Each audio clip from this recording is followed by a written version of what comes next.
Hello दोस्तों, आप सबके संटू भैया की क्लासेस के चैनल पे आपका स्वागत है। आज मैं आपके लिए लाया हूँ चैप्टर नंबर बेसिकली 10 का है। अगर नया एडिट होगा बुक तो चैप्टर 9 बन जाएगा ये। ठीक है, प्रकाश का परावर्तन तथा अपवर्तन। तो आपको ये याद रखना है कि इस चैप्टर से कौन कौन सा टॉपिक पढ़ना है, ठीक है ना। और उसे ही जब तक एग्ज़ाम ना हो जाए तब तक पढ़ना है, ठीक है। तो क्लास को स्टार्ट करते हैं। प्रकाश का प्रवर्तन तथा अपवर्तन। ओके, चलिए नेक्स्ट बढ़ाते हैं आगे। ये सारा टॉपिक हो चुका है। जो नहीं देखे हैं वीडियो वो पीछे वाली क्लास में जाइए और ये सारा आपका नोट्स मिल जाएगा। यदि आपको नोट्स चाहिए तो इस नंबर पे कॉल करिए, मैं आपको नोट्स प्रोवाइड करवा दूंगा, ठीक है। ये व्हाट्सअप नंबर है, ठीक है। चलिए नेक्स्ट। इधर यहाँ तक सारा वीडियो बन चुका है तो आप उस वीडियो में जाइए, वहाँ पे देखिए। मैं आगे का टॉपिक करूँगा, ठीक है ना। चलिए ऐसे देखते रहिए, कंटिन्यू। ये हो गया है, ये भी हो गया है, सारा हो गया है। बस थोड़ा सा टॉपिक रह गया है नीचे तरफ। हाँ चलिए, आज हम सीखते हैं चिन्ह परिपाटी क्या होता है। आज हम सीखेंगे कि चिन्ह परिपाटी क्या होता है, ठीक है ना। चिन्ह परिपाटी का मतलब एक तरफ से देखा जाए तो चिन्ह परिपाटी वो है जो सिर्फ चिन्ह का मतलब क्या होता है, प्लस और माइनस। तो ये प्लस और माइनस को दिखाने वाला चिन्ह परिपाटी है, ठीक है। जो आपके सामने यहाँ पे दिख रहा होगा, है ना। एक इसे मान लीजिए आप, इसे वाई एच और वाई डैश, इसे मान लीजिए एक्स एच और एक्स डैश, ठीक है ना। तो जब इसमें मैं एक चीज़ आपको क्लियर कर दूँ, ये ऊपर वाई नीचे वाई डैश है ना, इधर एक्स डैश, ठीक है। यहाँ पी ध्रुव है, क्या है, ध्रुव। क्योंकि अगर ये हमारा दर्पण है तो ये बीच वाला जो लाइन होता है, जो पिछले वीडियो देखे होंगे, वो ध्रुव होता है ना। तो जब हम इस ध्रुव के बाईं ओर दूरी जाते हैं तो ये माइनस हो जाता है। लेकिन यही अगर हम दाईं ओर जाते हैं दर्पण के ध्रुव से तो ये प्लस हो जाता है, ठीक है ना।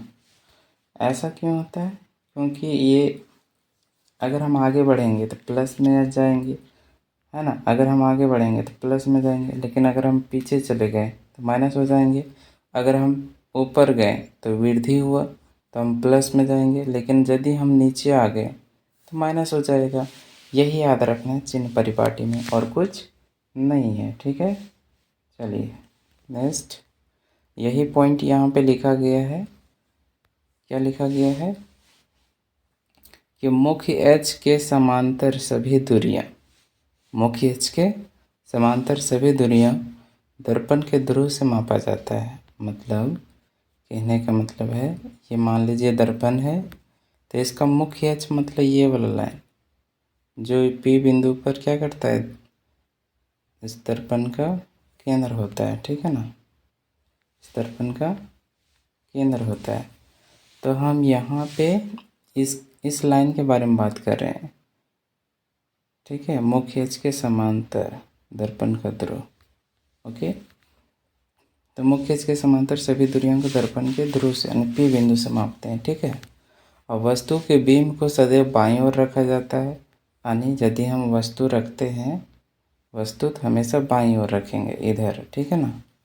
उसके बाद कहा जा रहा है कि मूल बिंदु के बाईं ओर पॉजिटिव होता है। मूल बिंदु मतलब, मूल बिंदु जैसे कि एक ये वाला लाइन है तो मूल बिंदु, ये जो कटान बिंदु होता है ना, इसी का नाम होता है। तो मूल बिंदु को बाईं ओर, बाईं किधर है, इस साइड, तो हमेशा ये माइनस होगा। क्या होगा, माइनस, इसलिए वहाँ नेगेटिव मार्किंग दिखाया गया है, ठीक है। फिर कहता है मूल बिंदु के दाईं ओर पॉजिटिव होगा। अगर हम पॉजिटिव की तरफ जाएंगे इधर तो प्लस होगा, उसी टाइम हमने आपको बता दिया, है ना। अगर हम मूल बिंदु के ऊपर की ओर जाएंगे, नेक्स्ट है टॉपिक, याद करने की ज़रूरत नहीं है, बस समझने की आवश्यकता है, ठीक है ना। ये मूल बिंदु के यदि हम ऊपर की ओर जाएंगे, पहले ये मान लीजिए ये मूल बिंदु है ना, जो P बिंदु पर करता है। तो अगर हम ऊपर की तरफ गए तो बताइए प्लस होगा कि माइनस होगा? जाहिर सी बात है, अगर हम ऊपर की तरफ जाएंगे तो हमारा प्लस में होगा, लेकिन अगर वही हम नीचे की ओर आ जाए तो हमारा क्या हो जाएगा? माइनस। माइनस होगा कि नहीं? तो यहाँ पर वही बात लिखा गया है कि मूल बिंदु के नीचे की ओर नेगेटिव और मूल बिंदु के ऊपर की ओर पॉजिटिव। तो बताइए कुछ याद करना था क्या? सिर्फ समझना था ना कि दर्पण के ध्रुव किसे कहते हैं, तो उसे P बिंदु को कहते हैं, जो इसमें दिख रहा है P, है ना। अच्छा, फिर कह रहा है कि मूल बिंदु, तो मूल बिंदु तो P ही हो गया जहाँ x और y लाइन कटता है ना। तो अब नया आता है टॉपिक नई कार्तीय चिन्ह परिपाटी। अब ये नई कार्तीय चिन्ह परिपाटी क्या है तो समझिएगा अच्छे से, ठीक है। जो लिखा हुआ उसी को याद करना है और यही लिख के आना है एग्जाम में, और कोई दूसरा नहीं लिखना है, ठीक है।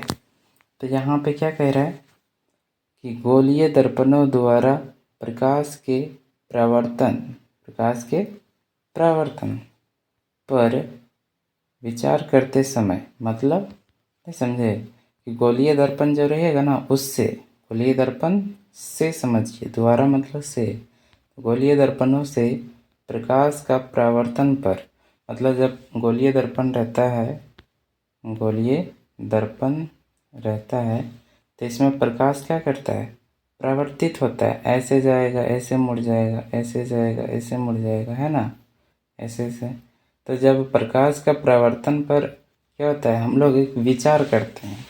क्या करते हैं? विचार करते हैं कि चिन्ह परिपाटी जो है वो क्या पालन कर रहा है, प्लस की ओर कर रहा है कि माइनस की ओर, समझे? वही समझना है कि चिन्ह परिपाटी का पालन करते हैं, जिसे नई कार्तीय चिन्ह परिपाटी कहते हैं। मतलब फिर से एक बार, ठीक है ना, ध्यान से समझिएगा कि गोलीय दर्पणों द्वारा प्रकाश के परावर्तन पर विचार करते समय, मतलब सोचते वक्त, एक चिन्ह परिपाटी का क्या करते हैं हम लोग? पालन करते हैं। बस ये याद रखना है कि एक चिन्ह परिपाटी का पालन करते हैं, जैसे नई कार्तीय चिन्ह परिपाटी कहते हैं। एक बार बोलिएगा, ठीक है ना, तो याद हो जाएगा हम आपको भी।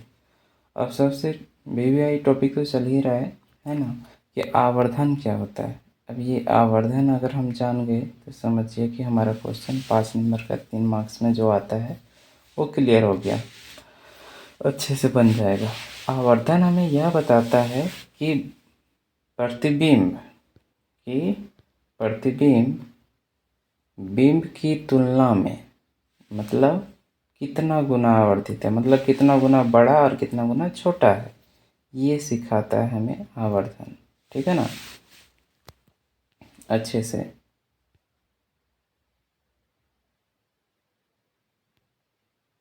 देखिए यहाँ पे ये बता रहा है कि आवर्धन हमें यह बताता है कि प्रतिबिंब और प्रतिबिंब बिंब की तुलना में 3 बातें याद रखना है हमको। एक तो प्रतिबिंब, दूसरा बिंब यानी वस्तु, और तुलना में कितना गुना आवर्धित है। ये 5 बातें आप याद रख लीजिए, आपका काम बन गया, ठीक है। इसे हम स्मॉल m से दिखाते हैं, ठीक है। नेक्स्ट आगे बढ़िए। आवर्धन का ये सूत्र है। अभी हम वही बता रहे थे ना कि प्रतिबिंब की ऊंचाई और बिंब की ऊंचाई, यही तो बताता है कि कितना गुना, कितना बड़ा, कितना छोटा है। यही तो आवर्धन है ना। ऐसे भी कह सकते हैं कि आवर्धन यह बताता है, आवर्धन उसे कहते हैं जो प्रतिबिंब की ऊंचाई तथा बिंब की ऊंचाई का अनुपात होता है, ऐसे भी बोल सकते हो। इसे शॉर्टकट में h'/h कहते हैं, ठीक है। आवर्धन का सूत्र है h'/h। और इसका एक ये भी होता है, प्रतिबिंब को दूरी v से दिखाते हैं और बिंब की दूरी यानी वस्तु की दूरी u से, ठीक है। और बिंब हमेशा रहता है माइनस की ओर, सॉरी बाईं ओर, तो हमेशा चिन्ह लग जाता है माइनस यहाँ पे, ठीक है। नेक्स्ट आगे बढ़े, चलिए देखिए। अब ये दोनों यदि बराबर हैं, m के ही फॉर्मूले हैं, तो दोनों को इक्वल में कर दिया गया कि m के ही बराबर में ये दोनों फॉर्मूले हैं। ओके गाइस, ये चलिए नेक्स्ट आगे बढ़ते हैं। आवर्धन का सूत्र हो गया। अब दर्पण का सूत्र देख लीजिए। ये दर्पण का सूत्र होता क्या है? तो दर्पण का सूत्र होता है 1/v plus 1/v plus 1/u बराबर 1/f। अभी आपको लेंस का भी सूत्र पढ़ना है, तो उस टाइम यहाँ पे सिर्फ चेंज होगा, ठीक है ना। अभी प्लस है तो वहाँ लेंस का सूत्र में माइनस हो जाता है, बाकी सब कुछ सेम रहता है। और वही बता दिया गया है कि भी क्या है। तो भी एक क्या है, प्रतिबिंब की दूरी है। यू क्या है, बिंब की दूरी है। और एफ हमारा फोकस दूरी है। चलिए ठीक है।